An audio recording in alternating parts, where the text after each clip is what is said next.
Hello there, my name is Anthony Barocas with AIBA Communications. Today I wanted to take a look at Panasonic's long zoom 4K camera, the UX180.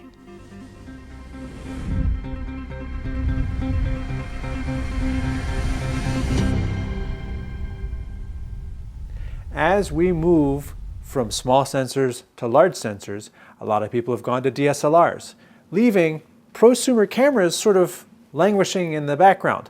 However, Panasonic has come out with several large sensor cameras. They've come out with their Micro Four Thirds camera, the one with the red side, but this little camera uses a 1-inch sensor, giving you a little bit of middle ground between a large Micro Four Thirds sensor and a small chip camcorder. What does that really mean?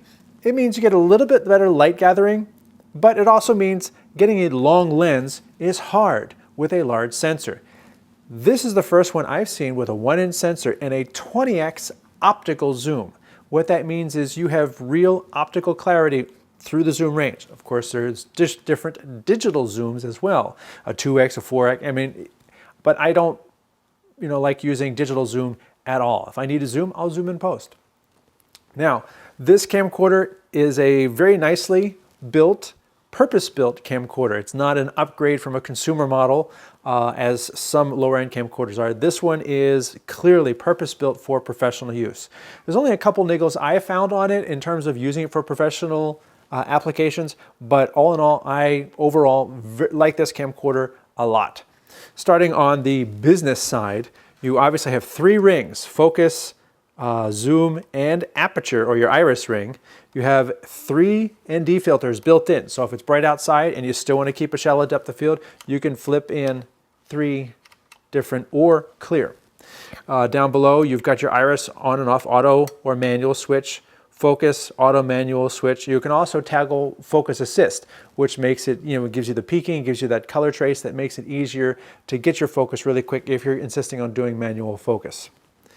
It also has for a push auto. So if you're in manual but you just want to, elicit the camcorder's help in nailing that focus really quickly, you can do that. I found overall that this got focus a lot faster than my Micro Four Thirds camera. I was not able to test this against their DVX200, which is the Micro Four Thirds sized sensor camcorder. I didn't have both of these at the same time. This one has just come out. Along the bottom, very similar to how I like my Sony camcorders. It has your gain, your white balance, your shutter, and your iris all right here where you can easily get to them.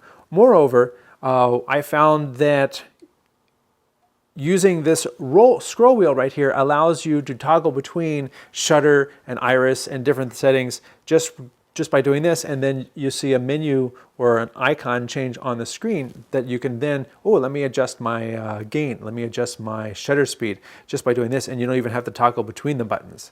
Now, you have 3 user-definable buttons right here. I've set the top one to be my waveform because there's a waveform monitor built into this, where you're not limited to a little histogram on the bottom of the screen. Waveform monitor is a very professional tool, makes a big difference in assessing your image clinically. From left to right, you can see what on the screen is the brightest thing, what is the darkest thing, are you clipping your blacks, are you clipping your whites. It's a very useful professional tool. And if you're coming from DSLRs, if you're new to professional video and you don't know how to use a waveform, go to YouTube. Plenty of tutorials on how waveforms work and what they're telling you. Very useful tool. You can there's 6 pages of features in the camera, 6 pages with 8 items each. So about 42 minus a couple that you can assign to these 3 buttons. Behind there, you've got 2 media cards. These are UHC-1 media slots, record HD up to 150 megabits a second, and you can simul record, you can cascade record. Directly behind that, behind another little door, but you've got easy access dials, is for your XLR audio inputs. It has 2 microphones built into the camera, but if you want to have 1 front-facing microphone and 1 wireless microphone, you can do that. If you want to have 1 front-facing microphone and a wired microphone or a line input coming from the back, you can do that. That's very easily assigned here, whether you can pick your internal, your externals, your line input, your mic input, or provide phantom power as well. And then of course your 2 dials right here, which are very easy to adjust without jiggling the camera. You've got your optical image stabilizer built into the lens and your LCD viewfinder switch. It has an optical sensor on the back, so when you put your eye up to it, it will switch automatically. Unfortunately, you can't run both. Again, I would like at this level of camcorder to be able to have the client seeing one screen and I can see the other screen, except it doesn't work. When I put my eye here, that one goes out. When I take my eye away, that one goes back on. So that's a limitation on this camera. The LCD screen itself slides into this slot, so it's protected all the way around. You can't hit it like on the Sony camcorders where they fold on top. This one's inside. It's also up here where you've got 4 buttons for accessing your clips that are already recorded. Your thumbnail, your time code setting, your bars and tone if you wanted to do that as well. You've got a zoom on top. It's a single speed rocker and you can set the single speed in the menus. It's not a multi-speed rocker like the big rocker on the side. You also have a record button on top, which has a little cover so that you don't accidentally toggle it. Cold shoe on top, plus 2 3/8 mounting screws, 2 1/4-inch mounting screws in the handle. So if you want to fly a big monitor off the top or some other accessories, you've got plenty of capability to do that in this handle. Continuing along here, you've got your full auto manual. And then, let's swing around the back here, you've got something I always like, big old battery compartment. You can put, they give you, let me turn the camera off so I'm not messing it up. They give you, looks like a 4-cell, 1, 2, 3, 4, 4-cell batteries like NPF 750. That's a standard battery, but clearly you can put a much larger battery in here. Coming around to the back, you have the port section. There's a whole section right here just for ports. On top, you've got a USB 3, which is useful for accessing the data or offloading the video, where you can connect a hard drive, and in the camera you can copy your media directly to the hard drive. You don't need a media wrangling station separate from the camera. You have a full-size HDMI sitting right here, 4K capable. Continuing around to this side, you have your HD SDI out, or SD. You have an AV out in addition to the SDI out. Your focus and iris control, your zoom and shutter speed control. So you can set this camera up in a studio situation where you've got focus on one side and you've got your zoom on the other side, and they're coming off with 2 controls. That's something that Panasonic separates out. And in terms of setting it up with a 2-handle studio type of config, that's actually really handy. That's actually really useful. I like that, and you don't have to step up to a big, $20,000 broadcast camera with an ENG lens. I have a few here to get long zoom, dual control on a tripod, feeding SDI out to your house. Unfortunately, the output of the camera is either SDI or HDMI. Now, if you just put an SDI monitor on top and loop it through, you can do that. But you can't send 4K to an ATEM switcher and have SDI come to your monitor. Doesn't work that way. You'd actually have to find a 4K monitor that allowed for loop through. So you send 4K into the monitor and then 4K continues on, or add a splitter capable of handling splitting 4K. That, I would have really liked to have seen both of these work at the same time. Over here, you've got your power in and your headphone jack on this little door. Big door, like I said, you've got your SDI. You've also got time code in and out. So if you need to lock up multiple camcorders, you can jam them together and lock up that sync. Big old XLR on the bottom, not covered. You get your fan. There's a little fan vent here, and there's a fan over here. So you got to cool all the processing power in here off. I like the fact you've got power right here under your thumb. Sony pushes up for on. This one pushes down for on. I guess you just differentiate it because. Up here you've got your zoom rocker. You've got your record check or user button 8 right up top here. Continuing around to the front, there's not a whole lot going on with the handle. It's a comfortable handle. It's actually set in about as close as I've seen. So you get a good balance, and it's set pretty far forward because obviously you've got this big glass on the front. So it's set pretty far forward, and it was fairly nicely balanced just in regular run and gun shooting. And if you added a bigger battery on the back or a wide angle in the front, I don't think that would offset it very much.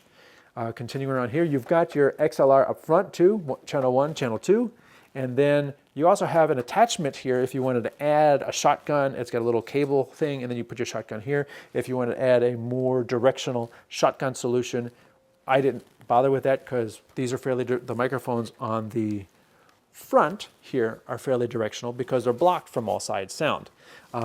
This casing is all plastic up here. Obviously you've got a integrated handle. It doesn't unscrew, it doesn't come off, and it's part of the frame. Around the front, you've got this very large viewfinder. Why? Because it's a very wide field of view, comparatively to a 24 millimeter and 35 millimeter full frame terms. Yes, this does come off, and it is threaded in the front here, so you could actually put a filter on the front here and leave it on while you have this lens hood, which is also protection for the lens as well, so that opens and closes fairly easily. That seems to be fairly standard now. Right up here, you've got a small little record light so people can see when you're recording, and that basically completes the tour around the camera. Now, as you can see, it's basically meant for run and gun, as in you can put this in your bag and basically once you pop it onto your tripod, you're ready to go. Pop those doors open, hit the record button, you're rolling. There's not a lot to build, especially if you leave a wireless mic on top of here, you leave a shotgun on top of here. You're basically pop, pop, pop, pop, pop, ready to go. You can have a light. They have some fairly compact lights on here. So if you're in a situation where you don't want to build your rig every single time, if you're using a DSLR and then you have to add the XLR adapter, and then you have to add your microphones, and then you have to add some sort of external monitor because you want to see it a little bit better, and or then you have to attach your loop so that you can see it outside in the bright sunlight. Those are some of the benefits of having it all integrated into the camcorder. The other benefits specifically about camcorders is the lens is built in. Yes, you don't get to swap it out for an ultra bright, hyper prime at, 0.9, f-stops. However, if you need to follow action, someone coming towards you, something going away from you, if you need to quickly set up your shot and then get the proper framing without a lot of fuss and muss or changing lenses, having an integrated zoom lens, people say it's a fixed lens. It's not fixed, it's a 20x zoom. A fixed lens is a prime lens. If you just want to put it down, zoom your shot, get it, record, having an integrated zoom really pays off in terms of time saved. It's not going to give you the same clarity a prime lens on a DSLR will do. That's a caveat. Time is money. And the money you would spend on that, you save and you get your time back getting here. That said, I found this lens to be very nice, very bright, and when you put it wide open, I found a pretty pleasing shallow depth of field. I put the Panasonic UX180 to 2 different tests. I took the 1-inch sensor in this camera and I pitted it against a Super 35 sensor in the LS300 and a very small sensor in an old HDV camera to see how well each of them would track focus of a subject that was moving towards and away from the camera. A second test I put together is I put this Panasonic against another Panasonic Micro Four Thirds DSLR to see how well the depth of field compares from a 1-inch sensor to a Micro Four Thirds sensor. Well, that's been my look at the Panasonic UX180. It is a handy little prosumer camcorder that gives you a lot of features and especially a 20x optical zoom with a large 1-inch sensor. Not as large as Micro Four Thirds or Super 35, but definitely bigger than prosumer camcorders of the past. My name is Anthony Barocas with AIBA Communications. Thanks for watching.